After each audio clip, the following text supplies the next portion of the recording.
চিন্তা করলাম যে গরম হয়, এই গরমে সকালে যদি এরকম ঠান্ডা একটা নাস্তা খাওয়ান যায়, মনে করেন সারাদিন পেট নাড়ি বুড়ি কলিজা একদম সব শীতল থাকে, ঠান্ডা থাকে।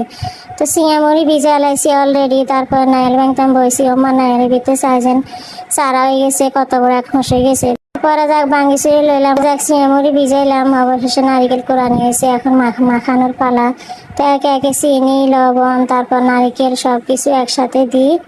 তো একটু পানি দিছি, পানি দিয়ে সুন্দর করে কষালি একদম মাখিয়ে এলাইছি। আমি একটু আর পানি বেশি করে খেয়েছি, এমনিতে একটু পানি না হলে মজা লাগে না, আর পানি খাইলে কলিজা ঠান্ডা হয়ে যায়, শীতল হয়ে যায় একদম।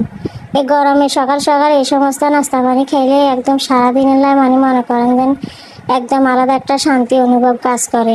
কষালায় একদম সুন্দর করে মাখিয়ে এলাইছি, মাখিয়ে পরে শ্বশুর আব্বালায় প্রথমে লইয়া লাইছি মুরব্বী মানা সকালে নাস্তা দিতে হইব। তো প্রথমে শ্বশুর আব্বালায় এক প্লেট লইয়া লাইছি, লইনে দিয়ে আইছি।